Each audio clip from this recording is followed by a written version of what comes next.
हरे कृष्ण। श्रीमद् भगवद गीता तृतीय अध्याय श्लोक संख्या 27 कर्मयोग। प्रकृते क्रियमाणानि प्रकृते क्रियमाणानि गुणैः कर्माणि सर्वशः गुणैः कर्माणि सर्वशः अहंकार विमूढात्मा अहंकारो विमूढात्मा कर्ताहमिति मन्यते। कर्ता इति मन्यते। এই শ্লোকের অনুবাদ এবং তাৎপর্য শিল প্রভুপাদ কৃত। শিল প্রভুপাদ কি জয়। প্রভুপাদের গীতার গান। এই সংস্কৃত শ্লোকটাকে প্রভুপাদ বাংলা পদ্য আকারে লিখেছেন। বিদ্বান মূর্খিতে হয় এই মাত্র ভেদ, প্রকৃতির বশ এক অন্য সে বিচ্ছেদ। প্রকৃতির গুণে বশ কার্য করি যায়, অহংকারে মত্ত হয়ে নিজে কর্তা হয়। আপনার পরিচয় প্রকৃতির মানে, দেহে আত্মবুদ্ধি করে অসত্যের ধ্যানে। অনুবাদ: অহংকারে মহাচ্ছন্ন জীব যারা প্রকৃতির ত্রিগুণ দ্বারা ক্রিয়মান সমস্ত কার্যকে স্বীয় কার্য বলে মনে করে, আমি কর্তা এইরকম অভিমান করে। তাৎপর্য দেখুন। কৃষ্ণ ভাবনাময় ভক্ত ও দেহাত্ম বুদ্ধি সম্পন্ন বিষয়ী এদের দুজনের কর্মকে আপাত দৃষ্টিতে একই পর্যায়ভুক্ত বলে মনে হতে পারে, কিন্তু প্রকৃতপক্ষে তাদের মধ্যে এক অসীম ব্যবধান রয়েছে। যে দেহাত্ম বুদ্ধি সম্পন্ন সে অহংকারে মত্ত হয়ে নিজেকেই সবকিছুর কর্তা বলে মনে করে। সে জানে না যে তার দেহের মাধ্যমে যে সমস্ত কর্ম সাধিত হচ্ছে তা সবই হচ্ছে প্রকৃতির পরিচালনায়, এবং এই প্রকৃতি পরিচালিত হচ্ছে ভগবানেরই নির্দেশ অনুসারে। জড়জাগতিক মানুষ বুঝতে পারে না যে সে সর্বতোভাবে ভগবানের নিয়ন্ত্রণাধীন। অহংকারের প্রভাবে বিমূঢ় যে আত্মা সে নিজেকে কর্তা বলে মনে করে ভাবে সে স্বাধীনভাবে কর্ম করে চলেছে, তাই সমস্ত কৃতিত্ব সে নিজেই গ্রহণ করে। এটি হচ্ছে অজ্ঞানতার লক্ষণ। সে জানে না যে এই স্থূল ও সূক্ষ্ম দেহটি পরম পুরুষোত্তম ভগবানের নির্দেশে জড়া প্রকৃতির সৃষ্টি, এবং সেই জন্যই কৃষ্ণ ভাবনায় অধিষ্ঠিত হয়ে তার দৈহিক ও মানসিক সমস্ত কাজেই শ্রীকৃষ্ণের সেবায় নিয়োগ করতে হবে। দেহাত্ম বুদ্ধি সম্পন্ন মানুষ ভুলে যায় যে ভগবান হচ্ছেন ঋষিকেশ, অর্থাৎ তিনি হচ্ছেন সমস্ত ইন্দ্রিয়ের নিয়ন্তা। বহু কাল ধরে তার ইন্দ্রিয়গুলি অপব্যবহারের মাধ্যমে ইন্দ্রিয় সুখ ভোগ করার ফলে মানুষ বাস্তবিক পক্ষে অহংকারের দ্বারা বিমোহিত হয়ে পড়ে, এবং তারই ফলে সে ভগবান শ্রীকৃষ্ণের সঙ্গে তার নিত্য সম্পর্কের কথা ভুলে যায়। তাহলে এখানে বর্ণনা করা হচ্ছে যে প্রকৃতি ক্রিয়মান, প্রকৃতি মানে প্রকৃতির দ্বারা যা কিছু কর্ম সম্পাদিত হচ্ছে প্রকৃতির দ্বারা হচ্ছে, কিন্তু অহংকার বিমূঢ়া, অহংকারের দ্বারা মোহিত হওয়ার ফলে বিমূঢ় আত্মা, যে আত্মা বিমূঢ় মানে যার বুদ্ধি নেই, অজ্ঞানতার মধ্যে রয়েছে, সে মনে করে যে না আমি করছি। এই জগতে আমাদের বদ্ধ অবস্থায় আমরা সেরকমটি মনে করি। এই গাড়ি আমার, এই বাড়ি আমার, এই সম্পত্তি আমার, আমি এবং আমার। কর্তাহম ইতি মন্যতে, কর্তা অহম ইতি মন্যতে, আমি কর্তা, আমি মালিক, আমি করছি সবকিছু, এরকম তারা চিন্তা করে। শিল প্রভুপাদ এখানে তুলে ধরেছেন কিভাবে এই 27 নম্বর শ্লোকে কয়েকটি পয়েন্ট তিনি তুলে ধরেছেন। আমরা যদি দেখি, প্রভুপাদ বলছেন কর্তা হম ইতি মন্যতে, কর্তা। প্রভুপাদ বলছেন এখানে প্রকৃত কর্তাকে, প্রকৃত কর্তা হচ্ছেন অন্য জনে, কিন্তু মানুষ, প্রত্যেকটি জীব আমরা মনে করছি আমি করছি, আমি সফল হচ্ছি, আমার শক্তি, আমার বুদ্ধি দিয়ে আমি এটি করছি, আমরা এটা মনে করি। এখানে বলছেন প্রভুপাদ যে সবকিছুই সাধিত হচ্ছে প্রকৃতির দ্বারা।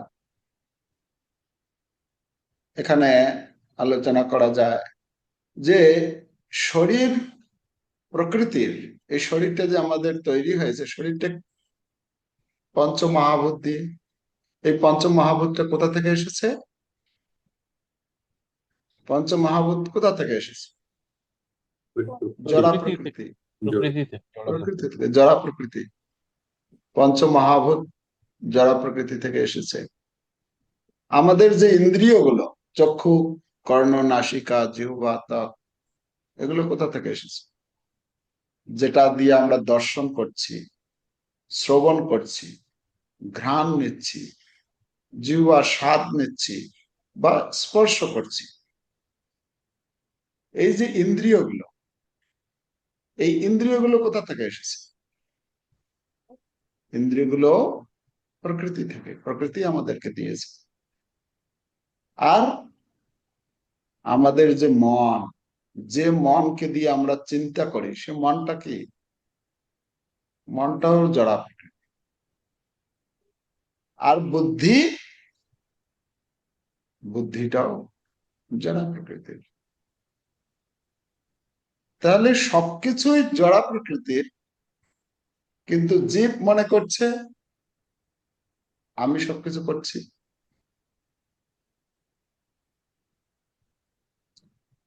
তো মন দিয়ে আমরা কি করি?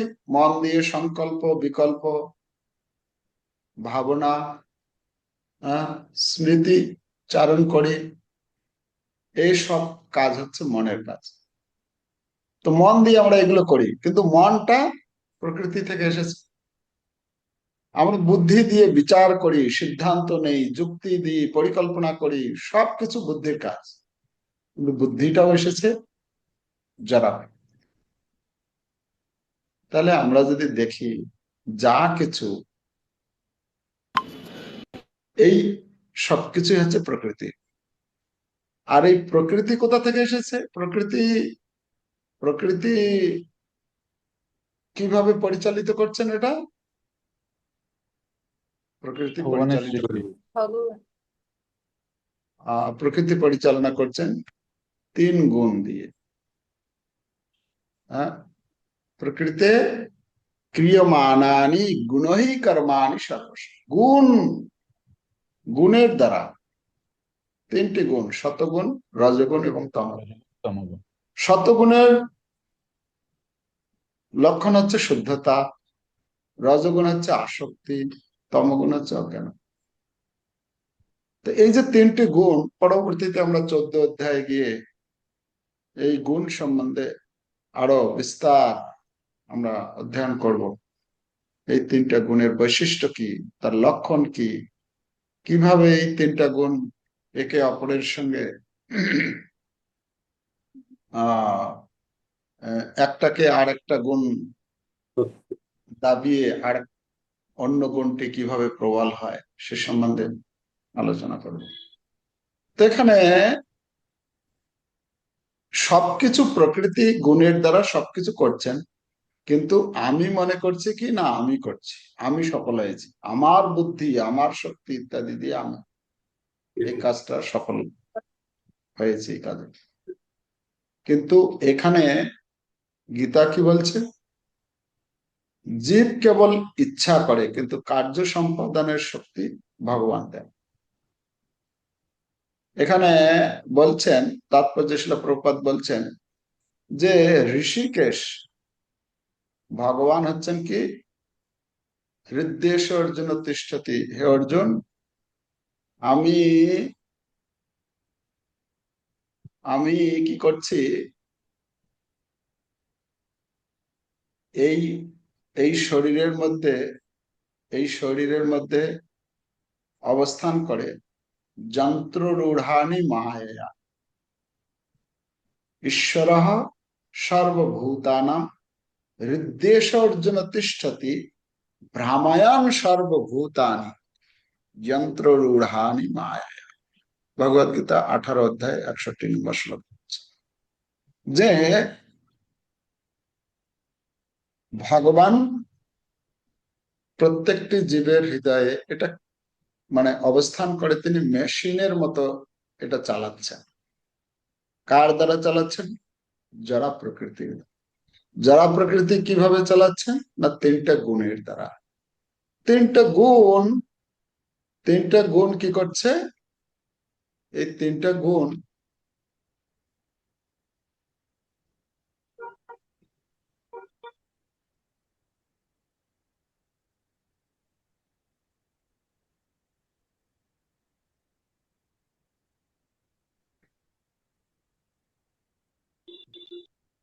এই তিনটা গুণের দ্বারা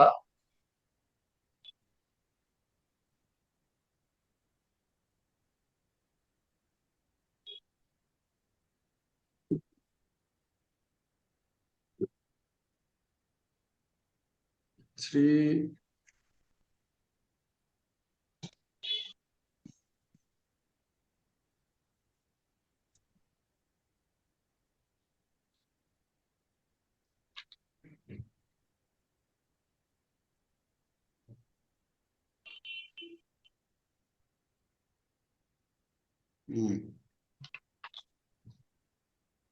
এখানে দেখানো হচ্ছে কিভাবে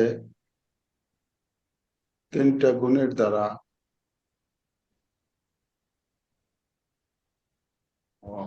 ছোট ছোট ছোট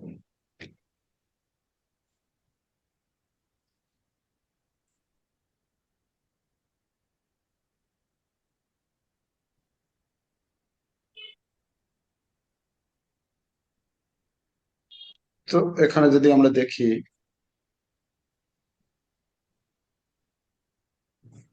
প্রপাত বলছেন এই যে আমরা যে মনে করছি যে আমি করছি, এটা কেন মনে করছি আমরা? এটার আহ মূল কারণটাকেই, মূলটা কারণ এখানে বলা হচ্ছে যে মিথ্যা অহংকার। মিথ্যা অহংকারের অর্থ কি? না মিথ্যা অহংকার হচ্ছে, প্রপাত তাৎপর্য বলছেন, আমি এই শরীর, আর আমি হচ্ছে স্বাধীন কর্তা। মানে আমি নিজের ইচ্ছা অনুসারে কাজ করতে পারি। আমি হচ্ছি এই শরীর, আর আমি হচ্ছি স্বাধীন। এই ভুল পরিচয় থেকেই সমস্ত বন্ধনের। যেই মুহূর্তে, যেদিন আমরা বুঝতে পারবো, শিল প্রভুপাদ বলছেন জীব তার প্রকৃত পরিচয়, জীবের প্রকৃত পরিচয় কি? না আমি কৃষ্ণের নিত্য দাস। সেটা যখন ভুলে যায়, তখন সে নিজেকে কর্তা বলে মনে করে। সে নিজেকে কর্তা বলে মনে করছে। এখানে একটা উদাহরণ বোঝানো হচ্ছে কিভাবে একজন পুতুল নাচের এই উদাহরণের মাধ্যমে বোঝানো হচ্ছে যে একটা পুতুলকে নাচায়, নাচাচ্ছে, আর যে সামনে থেকে দেখছে সে কি মনে করছে? সে মনে করছে যে পুতুলটা নাচছে কত সুন্দর। হ্যাঁ, তার সঙ্গে গান সেট করে দেয়, কথা সেট করে দেয়। হ্যাঁ, তো সুন্দর, দূর থেকে সামনে থেকে দেখে মনে হয় কত সুন্দর পুতুলটা নাচছে, কিন্তু পুতুলটা কি নাচতে পারে? পুতুলটা নাচতে পারে না। পুতুলটাকে একজন সুতো, তার হাতে পায়ে বিভিন্ন জায়গায় সুতো দিয়ে বাঁধা আছে, আর সে উপর থেকে পিছন থেকে নাচাচ্ছে। আর আমাদের সামনে থেকে দেখে আমরা মনে করছি ও পুতুলটা নাচছে, নিজে নিজে নাচছে। তেমনি আমরা ভাবি আমি সবকিছু করছি, আমি সফল হয়েছি, আমি সবকিছু, কিন্তু আমরা এটা বুঝতে পারি না আসলে প্রকৃতি আর ভগবানের শক্তির দ্বারাই সবকিছু সম্পাদিত হচ্ছে। প্রকৃতি করাচ্ছেন, প্রকৃতি কে কে চালাচ্ছেন? না ভগবান। ভগবান। ভগবদ গীতায় ভগবান বলছেন ময়াধ্যাক্ষণ প্রকৃতি শুয়তে সচরাচরম হেতু না আনেন কৌন্তেয় জগৎ বিপরিবর্তন। এই জগৎটা যে, সম্পূর্ণ জগৎ যে পরিচালিত হচ্ছে, এর কারণ হচ্ছে ভগবান প্রকৃতির মাধ্যমে পরিচালিত করছেন। প্রকৃতি তিনটা গুণের মাধ্যমে, তিনটা গুণ সতরজতম। যখন যে গুণের মাত্রা আমাদের মধ্যে বেশি অধিকার লাভ করে, তখন আমরা সেই রকম কার্যকলাপ করতে বাধ্য হই। ভগবদ গীতায় আরেকটা কথা বলছেন যে কোন কাজ সম্পন্ন হওয়ার 5টি কারণ রয়েছে। মানে যখন 18 অধ্যায়ের 14 নম্বর শ্লোকে বর্ণনা করা হচ্ছে যে কোন কাজ যখন করা হয়, সবকিছু কাজের জন্য কি হয় না, 5টি কারণ। 5টি কারণ কি? 5টি কারণ বলা হচ্ছে যে অধিষ্ঠানম তথা কর্তা, অধিষ্ঠানম তথা কর্তা, করণম চ পৃথগ্বিদম, বিবিধস্য পৃথক চেষ্টা, দৈবম চৈবাত্র পঞ্চম। 5টি কারণ। যে কোনো কর্ম আমরা সম্পাদন করতে গেলে 5টা কারণ দরকার। 5টা কারণ থাকে তার মধ্যে। কি কি? 1 নম্বর হচ্ছে অধিষ্ঠান। অধিষ্ঠান মানে হচ্ছে এই শরীর। যে কোনো শরীরের মাধ্যমে এই কাজটা করা হয়, যে কোনো কাজ যখন আমরা করি। তারপরে কর্তা, মানে যিনি করেন কাজটা, একটা হচ্ছে শরীর। তারপরে হচ্ছে কর্তা, যে কাজ করার ইচ্ছা করেন। আর অধিষ্ঠানম তথা কর্তা, করণম। করণম মানে হচ্ছে ইন্দ্রিয় সমূহ। ইন্দ্রিয় গুলো দিয়ে আমরা করি, কাজ করি। সে দেখা হোক, শোনা হোক, হাত দিয়ে, পা দিয়ে, যে কোনো ইন্দ্রিয় দিয়ে কাজ করি, তো করণম বলা আছে। চতুর্থ কারণ হচ্ছে চেষ্টা, মানে প্রচেষ্টা কর। যদি প্রচেষ্টা আমার যদি শরীর থাকে, কর্তা আছে, ইন্দ্রিয় আছে, যদি চেষ্টা না করো, চেষ্টা যদি না হয়, তাহলে কাজটি সম্পাদন হয়। এই জন্য চতুর্থ কারণ হচ্ছে প্রচেষ্টা, মানে কাজটি সম্পন্ন করার বিভিন্ন রকমের উদ্যোগ চাই। সে কাজটি করতে হয় পরিশ্রম। আর যদি এই 4টেই থাকে, অধিষ্ঠান আছে, কর্তা আছে, করণ আছে, চেষ্টা আছে, যদি দৈব সাথ না দেয়, তাহলে আমরা সেই কাজটি সম্পন্ন করতে পারি না। এই জন্য বলা হচ্ছে দৈবম চৈবাত্র পঞ্চম। যে কোনো ব্যক্তি একাই কোনো কাজের একমাত্র কর্তা নন, তাই সফল হলে অহংকার করা উচিত নয়, এর ব্যর্থ হলে সম্পূর্ণ ভেঙে পড়া উচিত নয়। একজন ভক্ত জানেন আমি চেষ্টা করি, কিন্তু শক্তি, সুযোগ ও ফল প্রদান করেন ভগবান। এখানে আমরা দেখতে পাচ্ছি যে কোনো যদি আমরা এই জগতে কাজ করি, কাজ করতে গেলে আমাদের কি করতে হয়, এই পাঁচটা জিনিস লাগে। আমরা অনেক সময় শুনি, মানে বলতে শুনি যে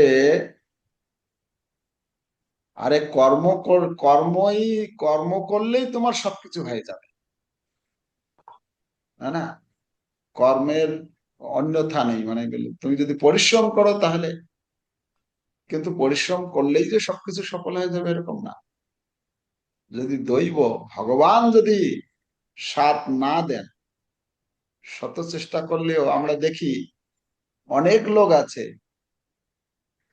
আহ, হয়তো গরিব আছে, সারা দিন রাত পরিশ্রম, সারা জীবন পরিশ্রম করে যায়, তারপরেও সে ধনী হতে পারে না। আছে না এরকম লোক? দিন রাত পড়াশোনা করছে, দিন রাত পরীক্ষা, সে তার পড়াশোনা সে ভালো করতে পারে। আছে এরকম, হয়। অনেক প্রচেষ্টা, অনেক, তার সমস্ত কিছু থাকলেও দৈব যতক্ষণ পর্যন্ত আহ স্যাংশন, যতক্ষণ পর্যন্ত অ্যাপ্রুভ না করছেন ততক্ষণ পর্যন্ত আমরা সফল হতে পারি না। তো এখানে যেটা বলা হচ্ছে, আমরা যে মনে করি আমি করছি, এই যে ধারণাটি ভুল ধারণা, সেটা এখানে বোঝানো হচ্ছে।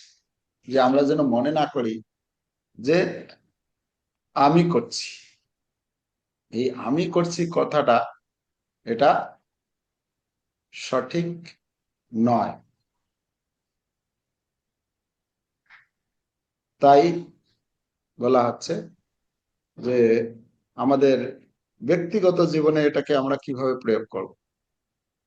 আমরা তো আহ, আমাদের আমাদের জীবনে আমরা তো মনে করি কখনো কখনো, সেটাই বলা হচ্ছে যে জীবনের প্রিয়, সফল হলে অহংকার করা যাবে না। যে কোনো কাজে যখন আমরা কোনো কিছুতে সফল হয়ে যাই, তখন আমাদের অহংকার এসে যায়। আমি করেছি, আমি কত পরিশ্রম করে এই বাড়িটি তৈরি করেছি। আর ব্যর্থ হলে আমরা হতাশ হয়ে। তো মূল কথা কি, আমাদের জীবনে প্রয়োগ করতে হবে সবকিছু ভগবানের কৃপা হিসেবে গ্রহণ। নিজের প্রতিভা, মানে আমার যদি কোনো অ্যাবিলিটি, কোনো যদি দক্ষতা থাকে, সেটাকে কৃষ্ণ সেবা ব্যবহার করতে।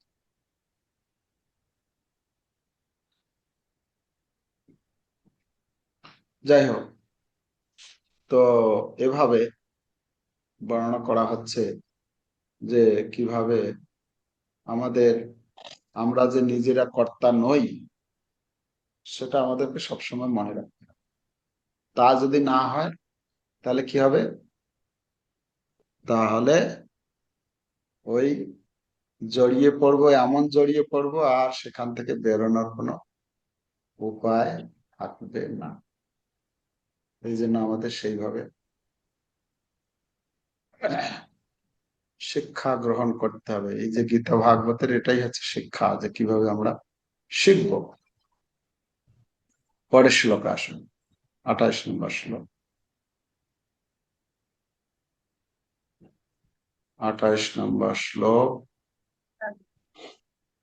তত্ত্ববিত্তু মহাবাহো তত্ত্ববিত্তু মহাবাহো গুণ কর্ম বিভাগয়ঃ গুণ কর্ম বিবাহ গুণাগুণেষু বর্তন্ত গুণাগুণেষু বর্তন্ত ইতি মত্তা ন সজ্জতে।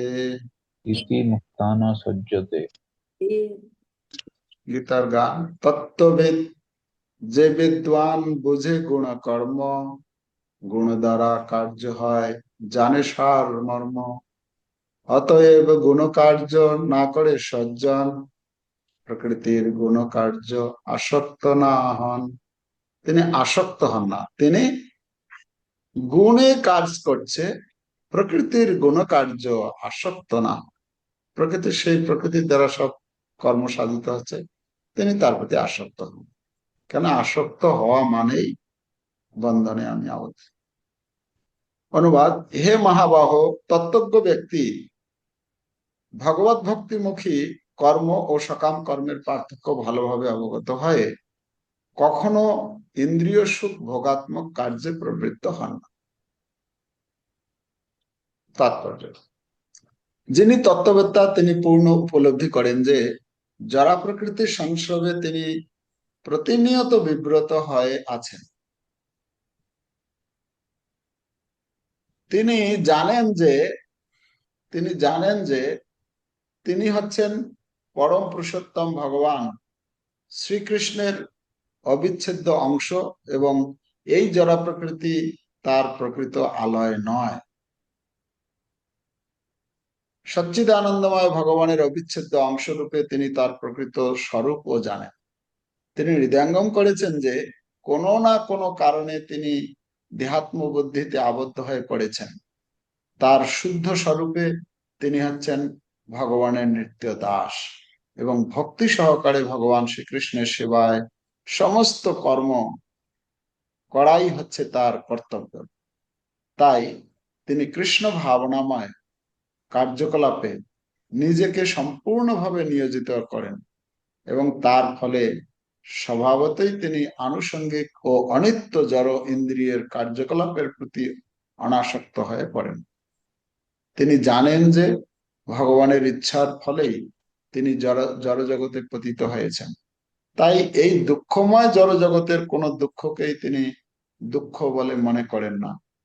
পক্ষান্তরে তিনি তা ভগবানের আশীর্বাদ বলে মনে করেন। শ্রীমদ্ ভাগবতে বলা হয়েছে, যিনি ভগবানের তিনটি প্রকাশ ব্রহ্ম, পরমাত্মা ও ভগবান সম্বন্ধে জানেন তাকে বলা হয় তত্ত্ববিদ, কারণ ভগবানের সঙ্গে তার নিত্য সম্পর্কের কথা তিনি জানেন। এখানে এই শ্লোকে দুইটা কথা বলা হচ্ছে। এটা হচ্ছে তত্ত্ববিত্তু মহাবাহ। তত্ত্ববিদ যারা, যে ব্যক্তি তত্ত্ববিদ, তত্ত্ববিদকে প্রভুপাদ তাৎপর্যে সেই তত্ত্ববিদ সম্বন্ধে কথা বলেছেন। আর গুণা গুণেষু বর্তন্তে ইতিমত্তান সজ্জাতে।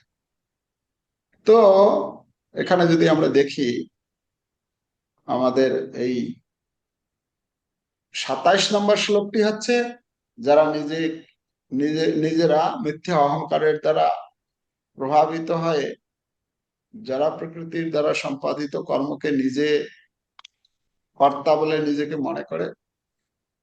আর 28 নম্বর শ্লোকটি হচ্ছে যারা মনে করেন না, যারা এর দ্বারা প্রভাবিত হন না, তার কথা বলা হচ্ছে। তো এখানে আমরা দেখতে পাচ্ছি যে তত্ত্ববিদ সেই ব্যক্তি কে না, যিনি জানেন ভগবান কে, মানে ভগবান কে সেটা জানেন। তিনি নিজেকে জানেন যে আমি হচ্ছি কে, জীবের স্বরূপ হয় কৃষ্ণের নিত্য দাস, আমি হচ্ছি ভগবানের অবিচ্ছেদ্য অংশ, আমার দাসত্ব করাটাই আমার স্থিতি। আর প্রকৃতিকে জানেন, প্রকৃতি প্রকৃতি এই জড়া প্রকৃতি কিভাবে কর্ম করছে সেই প্রকৃতি সম্বন্ধে তিনি জানেন। আর জীব ও ভগবানের সম্পর্ক জানেন। তো যারা তত্ত্ববিদ ব্যক্তি তারা এগুলি জানেন।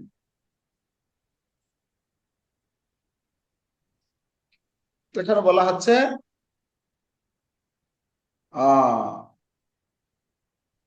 আমি কে, ভগবান কে, এই জগতের প্রকৃতি কি, আমার ও ভগবানের সম্পর্ক কি। ভগবত গীতা এইসব শাস্ত্র গ্রন্থ অধ্যয়ন করে তিনি চিন্তন করেন এই কথাগুলো, এই প্রশ্নগুলো তার ভেতরে যায় এবং সেই তার অনুসন্ধান করতে থাকেন তিনি। আর তত্ত্ববিদ যে ব্যক্তি, তত্ত্ববিদদের লক্ষ্য কি? তত্ত্ববিদের লক্ষ্য এখানে বলছেন সত্যকে জানা, মায়া থেকে মুক্ত হওয়া যায় কিভাবে তার অনুসন্ধান করে, আর ভগবানের সেবায় যুক্ত হয়, নিজেকে যুক্ত করে ভক্তি ও প্রেমে ভগবানের সাথে সম্পর্ক স্থাপন। আর তত্ত্বকে মানে যারা তত্ত্বকে জানেন তারা হচ্ছেন তত্ত্ববিদ। সে তত্ত্বকে জানার ফলটা কি না, যখন কেউ এই তত্ত্বকে জানতে পারবে তখন তার কি হবে, তার ভয় ও দুঃখ থেকে মুক্তি লাভ করতে পারবে, জীবনের প্রকৃত উদ্দেশ্য উপলব্ধি করতে পারবে, ভগবানের প্রতি প্রেম ও ভক্তি সে অর্পণ করতে পারবে। আর তখন সে চির সুখ বা শান্তি লাভ করতে পারবে। প্রপাত তাৎপর্য যে আরেকটা শ্রীমদ্ ভাগবতের প্রথম স্কন্ধের 2য় অধ্যায়ের 11 নম্বর শ্লোক কোট করেছেন। এখানে বলছেন যে এই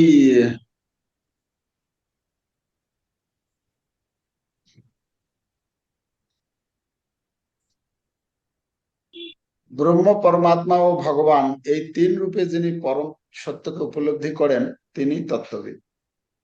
তত্ত্ব শ্রীমদ্ ভাগবতমের 1, 2, 11 ব্রহ্মেতি পরমাত্মেতি ভগবান ইতি শব্দতে।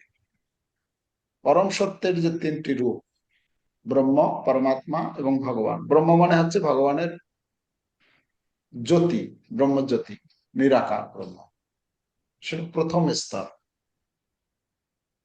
এর ঊর্ধ্বে হচ্ছে যারা এই স্তরকে অতিক্রম করে গিয়েছে, ভগবান যে নিরাকার নন, নিরাকার যে রূপটি এটি ভগবানের শরীর থেকে আসছে, ভগবানের জ্যোতি। তো ভগবানের পিছনে আছেন, তো ভগবান কি মানে পরমাত্মা, তাদের ঊর্ধ্বে হচ্ছে পরমাত্মা, চতুর্ভুজ শঙ্খ চক্র গদা পদ্মধারী, সে তারা হৃদয়ে ধ্যান করে পরমাত্মারও। আর তারও ঊর্ধ্বে হচ্ছেন ভগবান, সর্বগুণ সম্পন্ন সর্বোচ্চ ব্যক্তি ভগবান রূপে যান। এখানে বলছেন যিনি তত্ত্ব জানেন তিনি প্রকৃত জ্ঞানী। তিনি জানেন আমি এই শরীর নই, আমি ভগবানের নিত্য দাস। তিনি জীবনের প্রকৃত উদ্দেশ্য উপলব্ধি করেন। তো এখানে তত্ত্ববিদকে তার সম্বন্ধে বলা হয়েছে। এটা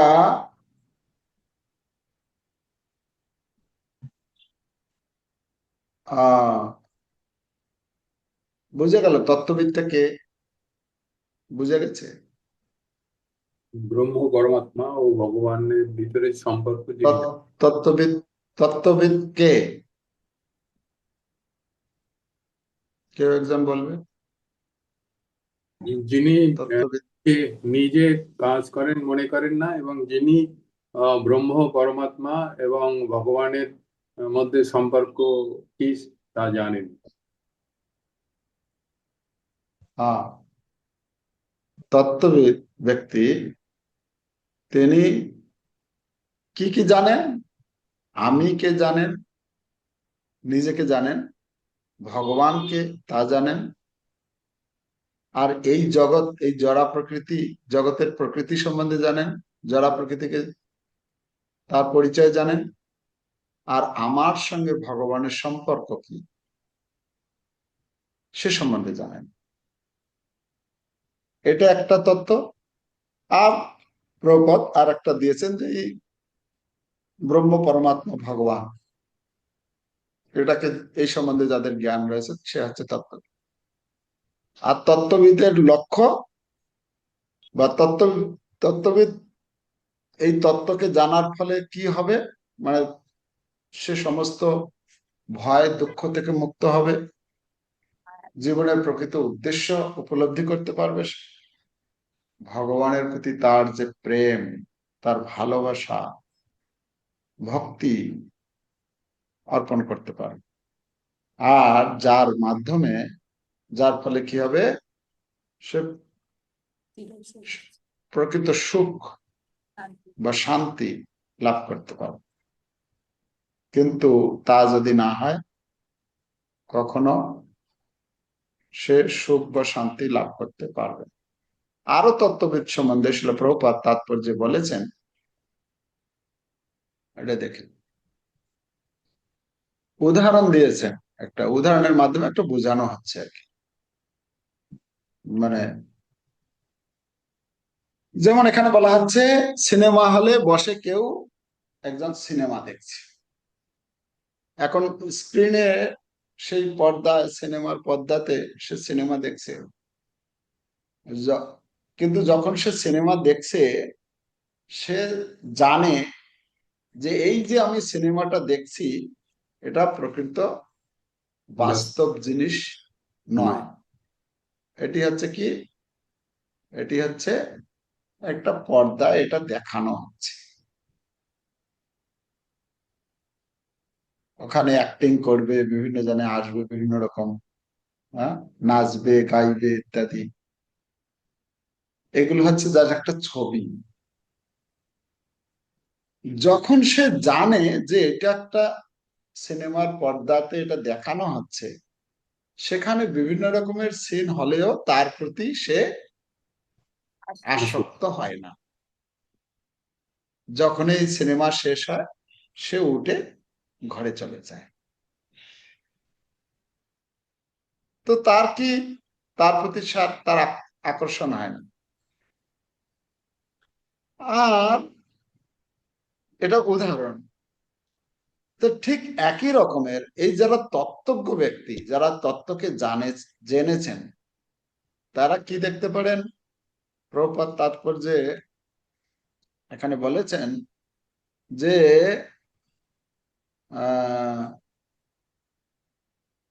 তিনি জানেন যে আচ্ছা, এটা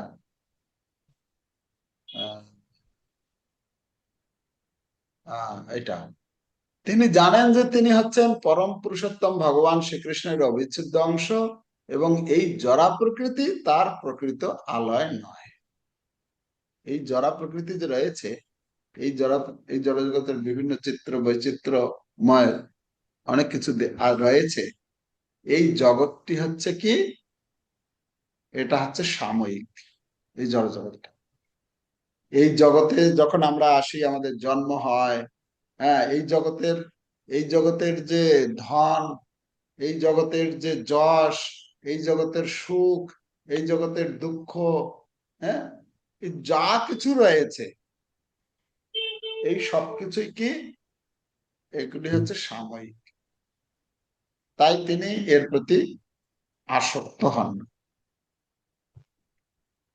তিনি তার প্রকৃত পরিচয় জানেন, আমি আত্মা, আমি ভগবানের নিত্য দাস। এই জগতের যা কিছু আমি দেখছি, এগুলি হচ্ছে কিছু সময়ের জন্য।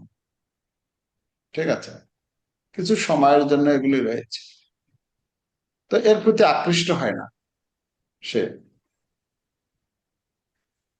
তো তাই বলা হচ্ছে যে, যেমন জ্ঞানী ব্যক্তি সিনেমাকে বাস্তব মনে করেন না, তেমনি তত্ত্বজ্ঞ ব্যক্তি এই জড়জগৎকে সাময়িক জেনে আসক্ত হন না।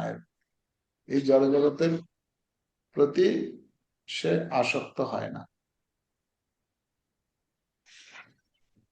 এখন কথা হচ্ছে, কথাগুলো একটু যদি আমরা দেখি, একজন আহ একজন একজন এই জগতে তো দুই রকমেরই ব্যক্তি আছে। 27 নম্বর শ্লোকের ব্যক্তি আর 28 নম্বর শ্লোকের ব্যক্তি আছেন কিনা হ্যাঁ, এই জগতে? হ্যাঁ আছে। এই জগতে দুই দুই ধরনের ব্যক্তি আছে। 27 নম্বর শ্লোকের ব্যক্তি মানে কর্তাহম ইতি মন্যতে, নিজেকে কর্তা বলে মনে করছে। আর 28 নম্বরে যে তত্ত্বজ্ঞ ব্যক্তি। তাহলে দুই জনের মধ্যে পার্থক্য কি যদি বলা হয়, তাহলে কি কি এর উত্তর কি হবে? তো পার্থক্য সম্বন্ধে আমরা যদি দেখি এখানে উদাহরণের মাধ্যমে বোঝানো হচ্ছে যে কোনো একটা প্রতিষ্ঠানে বা কোনো একটা কারখানায় একজন ভক্ত কাজ করে, আর যে কর্তাহম ইতি মন্যতে, যে ভক্ত নয়, ভগবানের কাছে নিজেকে আহ সমর্পণ করেনি, তো দুজনেই কাজ করে, কিন্তু পার্থক্য কি না, অভক্ত বলেন যে আমি করছি, আর ভক্ত বলেন কৃষ্ণের সেবার জন্য আমি করছি। মানে কাজটা হচ্ছে দুইজনের থিঙ্কিং, দুইজনের ভাবনাটা আলাদা। অভক্ত কর্মফলের জন্য কাজ করেন, আর ভক্ত কৃষ্ণকে সন্তুষ্ট করার জন্য কাজ করে। অভক্ত কর্মফলে যে কর্মটা করছে ওর ফলটা তার চাই।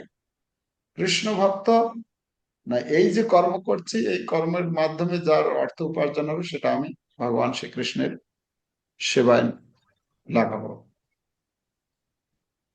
এটা উদাহরণ দেওয়া হয়েছে যে দুইজন ব্যক্তি একই হাসপাতালে কাজ করেন, একজন অর্থ উপার্জনের জন্য, আর অন্যজন এটি কৃষ্ণের সেবা বলে মনে করেন। এই ভাবনায় বাহ্যিক কাজ একই, কিন্তু তাদের চেতনা সম্পূর্ণ ভিন্ন। চেতনাটা সম্পূর্ণ ভিন্ন। মুখ্য হচ্ছে চেতনা, আমি কোন চেতনায় কাজ করছি সেটা হচ্ছে গুরুত্বপূর্ণ। তো এই জন্য আমাদেরকে এটা দেখতে হবে যে আমি কোন চেতনায় রয়েছি। আমি কি কর্তাহমিতি মান্নাতে, আমি কর্তা বলে মনে করছি, নাকি আমি ভগবানের কৃষ্ণের নিত্য সেবা। দাস, যা কিছু এই জগতে হচ্ছে ভগবানই করাচ্ছেন, এই জগৎটি সম্পূর্ণ ভগবানের, আর এই জগতের অনিত্যতা মানে ক্ষণস্থায়িত্ব সেটা উপলব্ধি করতে পারেন তিনি,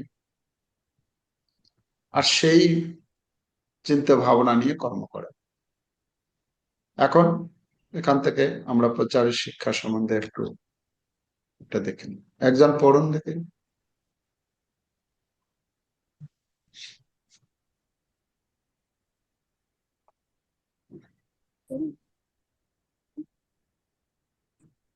আজ মানুষ দুটি ভুল ধারণায় ভোগ। এক হচ্ছে আমি স্বাধীন, দুই আমি কর্তা। গীতার শিক্ষা, আমি স্বাধীন নই, আমরা ভগবানের অধীন। আমরা সর্বোচ্চ কর্তা নই, ভগবানই পরম কর্তা। আমাদের প্রাকৃতিক পরিচয় জীবের স্বরূপ হলো কৃষ্ণের নিত্য দাস। চৈতন্য সাধন। চৈতন্য চরিতামৃতে মধ্যলীলার 20 অধ্যায়ের 108 নম্বর শ্লোকে বলা হচ্ছে জীবের স্বরূপ হয় কৃষ্ণের নিত্য দাস। কৃষ্ণের নিত্য দাসত্ব করাটাই হচ্ছে আমাদের স্বরূপ। আমি স্বাধীন কখনো হতে পারি না, আমি কর্তা নই। এই জিনিসটা উপলব্ধি করাটা, এই দুটি শ্লোকের বক্তব্য হচ্ছে এইটা, যে আমরা যেন এটা বুঝতে পারি যে আমি প্রকৃত কর্তা নই। প্রকৃত কাজ করছেন জড়া প্রকৃতি ভগবানের নির্দেশে। জড়া প্রকৃতি 3টি গুণের দ্বারা আমাকে কাজ করাচ্ছে।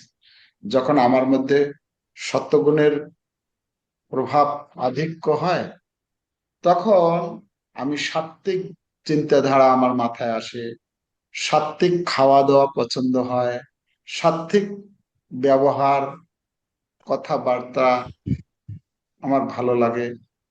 যখন আমার মধ্যে রজগুণ বেশি মানে পরিমাণে থাকে, তখন আমার রজগুণের খাওয়ার পছন্দ লাগে, রজগুণের পোশাক পরিচ্ছদ পছন্দ হয়, রজগুণের কথাবার্তা। যখন তমগুণের প্রভাব আমার ভেতরে বেশি থাকে, তখন আমি তমগুণের নিদ্রা আলস্য, প্রমাদ নিদ্রা আলস্য, হ্যাঁ, এগুলি হচ্ছে তমগুণের।